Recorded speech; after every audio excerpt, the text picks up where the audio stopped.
Welcome to my channel. Yesterday I finally replaced my really old 2010 MacBook Pro with a Dell XPS, so hooray!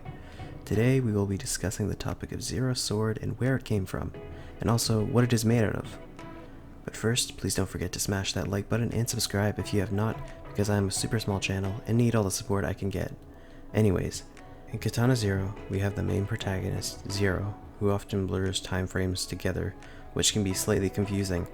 Through the beginning to the very end, it is seen that he has one sword that he uses for all of his combat.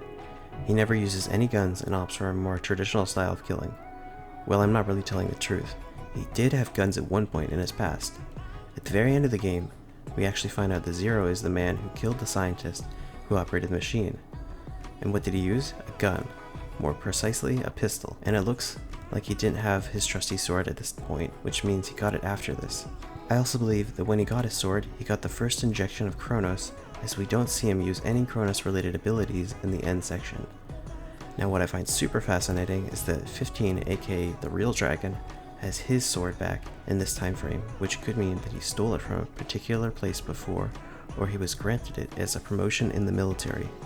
For whatever reason, 15 has both the sword and his first injection of Chronos, while Zero has virtually nothing but a gun and his military uniform.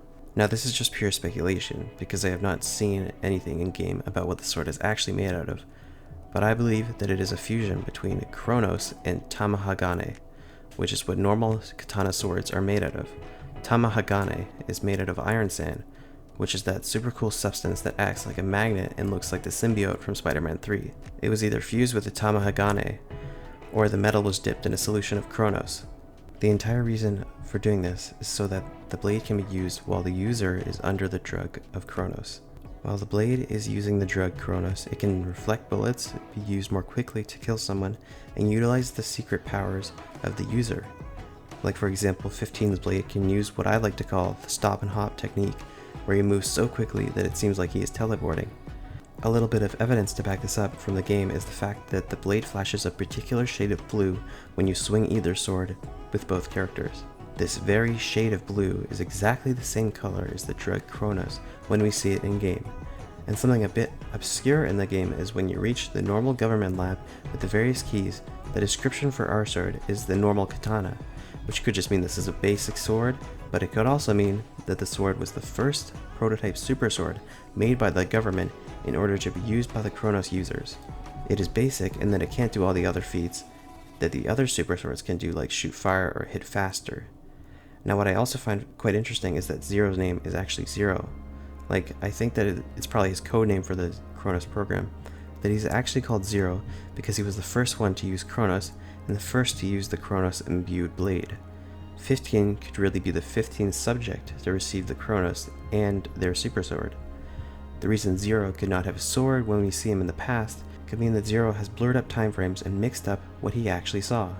Chronos has the ability to change the perception of the time for the user, and for them to see the past, present, and future all at once.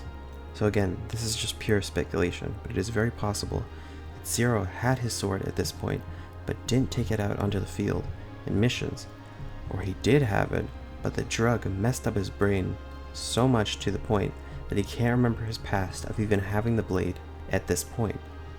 There is still a possibility of it actually being the truth that he didn't have the sword at this point, yet that wouldn't really make sense, as he was in the same null program with 15.